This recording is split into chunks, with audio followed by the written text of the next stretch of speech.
Hey, Saucepot family, welcome back to another episode of Sunday Saucepot right here on ItalianAmericanRadio.com, YouTube, Facebook, wherever you're tuning in from. Thank you. We appreciate having you. We appreciate all our listeners from all over the country. ItalianAmericanRadio.com reaches quite a few different countries, and to all our listeners from all over the globe, thank you for tuning in to our little podcast. So from time to time, we have guests. We talk about food a lot on this podcast, but tonight we're not going to be talking about food. We have a very special guest from the other side of Florida, Onofrio. Welcome to Sunday Sauce Pot. Thank you for having me. How are you doing? You know, I'm alive. I'm above ground. I can't complain. So, Onofrio Demattia, that's a nice Jewish name. Very Italian. I was born in Italy in Barrio Italiano, but raised in Brooklyn, and now I live in Florida. So you were born in Italy, you said? Yeah, in Bari, the heel of the boot. Okay. And do you remember Italy? Very well. I've been there quite a few times. Well, how old were you when you left Italy? 7 years old when I left Italy. Back in we came to America on April Fool's Day, 1972. Okay.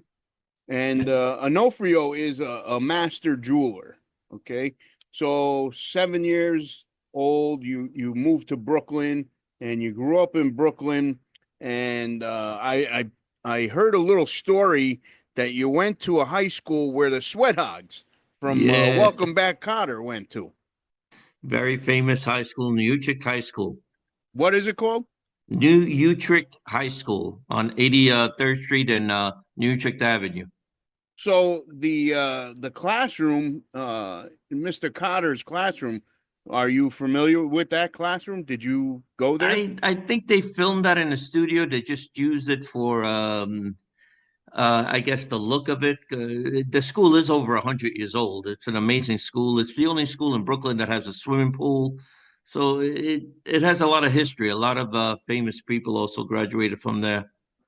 Who do you know any I name? don't remember offhand, but I know that there was quite a few. I'm sorry to walk into that one, but yeah, after 100 years, there were quite a few people that graduated from there. And that's in the heart of Brooklyn. Oh yeah, Dyke Heights. So for somebody that's not from Brooklyn, I go to Brooklyn. I'm visiting Brooklyn. Where are you going to take me for pizza? Oh my God, Gino's Pizzeria right out Fifth Avenue in Bay Ridge Parkway, 74th Street. Gino's is one of the best, I would say. And what are we getting on our pizza? Oh my God, there's the grandma special, the grandma pizza, where they make it with the fresh mozzarella sauce. I mean mozzarella with the sauce and the basilico on top. Oh, that is phenomenal. That's our favorite. Grandma's special from Gino. Yep. And what do they have to drink? Any Well, they have an special open soda bar. or anything? No, they have an open bar. It's a restaurant. They've been there for uh, I would say about 30 years.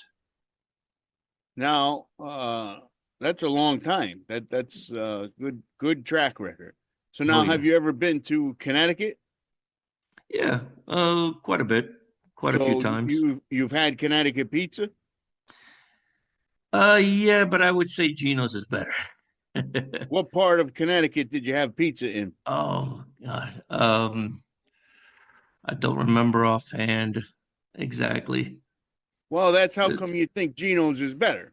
Well, yeah, it's the If neighborhood. you can't remember where you had the pizza in Connecticut, then you can't really say that Geno's is better. I'm from Connecticut, All and right. our pizza just got ranked last year as the pizza capital of America. That was a proclamation by the governor of Connecticut. Oh, okay. So So I'm not they've going to got argue with that. So they take the pizza really serious in yeah, Connecticut. I'm So you sorry, know, down in like Florida, we don't Kansas. have that many What's very good that? pizzeria. In Florida, we don't. We actually miss that. Yeah, yeah, that's one of the things that you miss. But now, you know, they've got New Haven style pizza.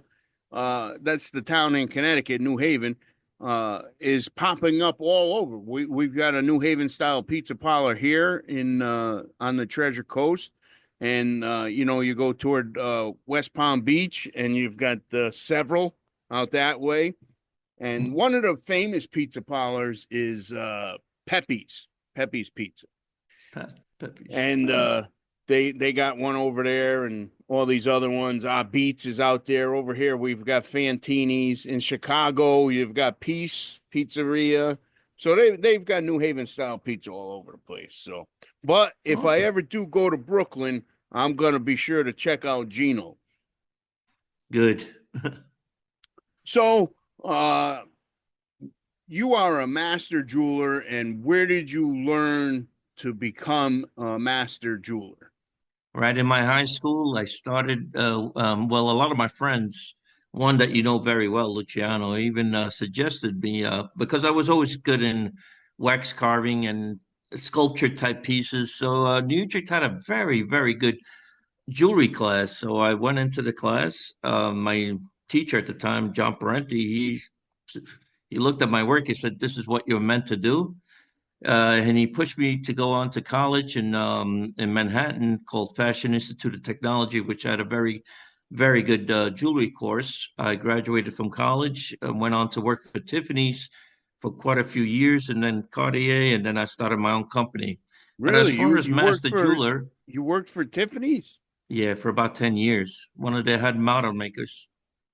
And what does that mean? What did you do for A Tiffany? model maker is they have these artists renderers which would sit down and paint jewelry on canvas, and we would have to take that painting and make it into reality, a piece of jewelry. So it's one of the hardest jobs we had. As a master jeweler, you have to know how to cut stones, what it takes to actually well, bring the picture to life, make it look like the picture, which wasn't an easy job. And how long did you have to be a jeweler before you were considered a master jeweler? A master jeweler, by definition, is you have to know how to work in all metals from silver, platinum, gold, even steel, melting steel. I mean, working with steel, cutting stones. Also, I'm a gemologist, so technically, you have to know everything in and out. You have to be, well, I would say about 20, 25 years as a jeweler before you really learn the whole trade, everything, casting. So, as a gemologist, what is the most valuable gem in the world? Well, there are quite a few, but The I the guess the most ones that valuable. everyone's kind of heard of is an Alexandrite. Alexandrite is very rare. It's basically found in Sri Lanka only, and they find little traces, maybe about 60 carats per year, most likely under 5 points in size. So if anything is bigger than a half a carat, it's considered extremely rare. Then And there's other ones like Pararibas. how much would a half carat of that cost me? A half a carat, a very good gem quality, you're looking at around 20,000 pending. And a half carat of diamond, how much would that cost? A very good quality, maybe I would say 2,000. Wow. So it's 10 times the value of a diamond. Yeah. Well, a diamond, you could find hundreds of thousands of carats per year versus 60 carats. That's the difference. So you were at Tiffany's for a while, and then what happened after Tiffany's? Well, then I started freelance for Cartier, making their models.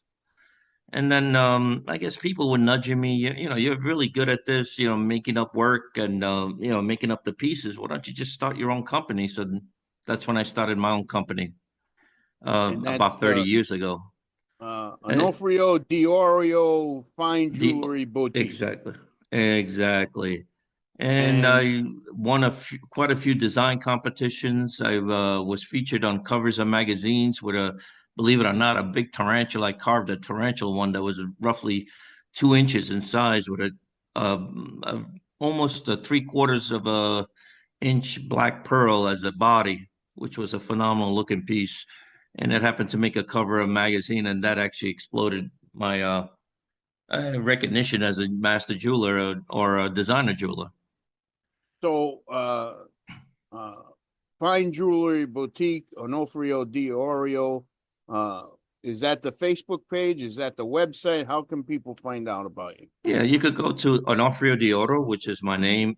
D is for Dimatia, then Oro is gold, or Ono de Oro, because a lot of people don't know how to say pronounce it Onofrio, so I shorten it for them. Ono. That was my mother, the way she used to always call me out of the window. Hey, Ono, Ono. So it actually stuck with me. And you could actually look up once you go into Facebook, you can see all the magazines that I've been in. I've also sold for 16 years on cruise ships So and the lectured on Facebook cruise page, ships, my Onofrio, pieces. the Facebook page is what? Onofrio On Demattia? Yeah, Onofrio de Oro, and also there's a link there for Ono de Oro. Okay. And is any other platforms, any other social media platform? That's it for now. People always tell me, why don't I sell on the internet or anything like that? It's very hard because a lot of my pieces are one of a kind pieces, so I really don't have a large stock. Once I make it, it's sold, which is good. So But it's very hard to, you make stuff to order. So if somebody yeah, wants you to make something, how would they go about contacting you? they contact me. I've actually carved people's children, their faces. I've made people's pets. I've even one time made a hood ornament for a taxi company. Well, this internet company that We was could talk about that in a quick second, but if somebody wanted to contact you, they got an idea and they want to contact you to create something for them. How would they go about doing it? email me on Onofrio at AOL.com. That's the best way. All right. Now, what were you talking about now? Oh, about the hood ornament? Yes. Well, believe it or not, it was a this website that started trying to find what's trendy as far as bars and restaurants in Manhattan. And it was a cab that actually had a camera, and it was you could actually just see the hood of the cab, and they were saying we should dress up the hood of the cab. So they contacted me on designing a hood ornament for them, and we decided on a Mercury figure, which is Mercury, nice muscular guy with wings on his back, with the wings on his back. So it was a roughly about a foot in size, really big guy that fit perfectly on the hood. But the funny thing about it is they didn't want to give me no credit for the design. So as I was carving and making the piece, I approached carving the face, and I was thinking, gee, what am I going to use for a Greek face? So I just took a mirror, put it in front of me, and put my face on the on the sculpture. The next morning, when I approached them and showed them the piece, they said, wow, this is very good, very good. Wait, he kind of looks like you. I go, yeah, it is me. "Yeah, all right," and they were cool about it, and they used it. So that's my recognition on that. And this was a cab company out of where? Manhattan. It wasn't a cab company. It was at the time. Well, it shut down. It was an internet company that was showing up and coming restaurants and bars where to go, where to meet people. So they would just drive around with a camera in front of their, I guess, in a cab. And it took off for a little while, but then they shut it down. Nothing lasts forever. Exactly. So you started your own company. Where did you start your own company? In Manhattan, on In Manhattan. in the jewelry district. I was there for quite a few years. When I was doing conventions and selling my pieces, I was approached by the company, the cruise ships company, to do trunk shows on cruise ships. And I figured, hey, why not try it? I went on board the QE2, the Queen Elizabeth, on my first voyage. Very nice ship. Kind of reminded me of the Titanic because it was one of the oldest cruise ships around that time, and it was good. I seen It was a something. big ship. Yeah, I could work with this. And 16 years later, it was one of their top trunk shows. I had about three lectures that I used to do on a cruise, all the high-end cruise lines. But then, unfortunately, COVID took that away. I lost the ships because of COVID. And then from there, you made your way to Florida.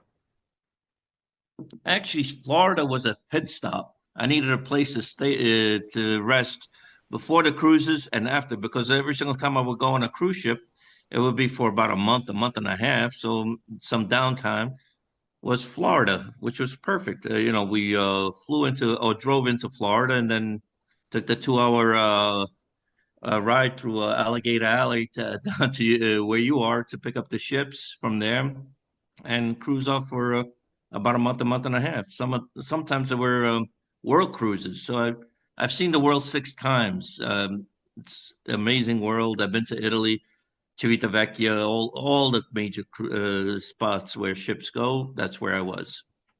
It was So an you made amazing your way lifestyle. over to Matlacha. Yeah, and the funny thing about it is we came across it by accident. We wanted to buy a place down in Florida, and we were watching a show, Waterfront Property for Less, something like one of those shows on HGTV. So we said, all right, let's go take a look at it, and it was amazing. It looked like, I guess you could say Key West. It kind of reminded you a lot of artsy, a lot of artists are here drawing. It was a beautiful place to live, and we decided to buy. And unfortunately, we got hit hard with hurricanes. Matlacha is a very small town over near Cape Coral and Fort Myers, and they get Exactly. hit a lot by the hurricanes over there. Yeah. And tell us the backstory about your property over there in Matlacha. Well, we purchased about 3 years ago, and we started fixing up our store. We made it really nice to match the surrounding buildings. Everything is colorful, really artsy. And then 6 months later, we got hit with Hurricane Ian, which we took in about 4.5 feet of water, destroying everything inside the jewelry store. Now, unfortunately, I wasn't here at the time. My foreman was here, and he kind of panicked and left all the jewelry in the cases and took off. And I almost lost everything. It was a heartbreaker. It really put me into a heavy depression. Actually, Did you have sifting. insurance? Unfortunately, Matlacha is considered a high risk zone, so they won't insure you. And being that it's an historic place, you really can't really do anything with the building outside of just keeping it the same look. You can't Can't you lift it. take out a private policy for your own product? It was way too much. I guess you could say I kind of like it was way too much money. At the time, I just figured there was no hurricanes. It was for years, everything was fine. And then this once in a lifetime storm came. Well, lo and behold, we got a once in a lifetime storm two more other times with Helene and Milton. Milton hit us hard. This is our third time technically rebuilding our store. With Milton, we got tornadoes, which actually ripped my electrical meter out. Again, we got almost 5 feet of water in the store, but we were a little bit better prepared. But you can never be prepared for something like that. So we just opened up yesterday. Yesterday was our first day open after technically 6 months being closed. And how did yesterday's grand opening go? Grand It was good. reopening. We had a lot of turnout, but the island is really suffering. There's we're missing a lot of houses. Half of the island was completely disappeared. Basically, the ones that stayed are the ones that owned the property. Everyone else that was renting kind of left. So there's really maybe out of 100 businesses, maybe 6 stores that are open. And we're doing our best to keep it going. We're trying to have events and try to be positive about this. We are going to bring it back. I mean, we One love the place. We love the area. one of the I events mean, that you were recently at is the European Christmas market. exactly. What Yeah, was that like? we had over 20 vendors on our property, all local vendors, all local artists, whatever they do, and it was a very, very nice day. Food, drinks. It was nice to see them, hundreds of people come by again. It was a good feeling. And this So I did on my property for free for all the vendors. All the like I was vendors could set up. like I was saying, Matlacha is a small town. Maybe what 1,000 people live there. Just about, yeah. 1,000 are left. It's actually three islands. There's Matlacha, Little Pine Island, where it's protected by the government. You're not allowed to build. And then there's Pine Island, where we live, which is roughly 4 miles away. But that island is 15 miles large. It's right behind Sanibel Island. So uh, is that your final resting place, or Yeah. are you thinking about moving to other No, this areas? is it for us. Where can we go? We love it here. I mean, yes, up north they have their blizzards or whatever. California has their firestorms. I don't know, Onofrio. That would if I'm not able to insure my building in any part of Florida, that would be a red flag for me because I know of all the hurricanes. So Well, if you're you not want to hear able to something? insure your property, I don't know. That would kind of scare me away. Well, then you prepare better for it. I mean, you during hurricane season, you take out what you want to take out, store it in higher grounds, and if it comes, right now, what we did So what to our happens when you store. have hurricane damage over there? You got to pay for it yourself? Well, yeah, I guess we take the good with the bad. Holy. If you wanna stay where you love, you have to take your risks. And unfortunately, these past 2 years were major risks, and it didn't pay off for us. Well, I'm really sorry to hear that. I mean, I've never heard of a place anywhere that doesn't allow you to have homeowners insurance. That's Well, pretty this is not a crazy. home. Obviously, it's a commercial, so with a commercial, FEMA doesn't help you. That's another thing because it's commercial. Uh, because it's a historic place and it's about 100 years old, the banks won't recognize it as a structure. So they just recognize it as a vacant lot. So technically, you cannot even get a mortgage out on it.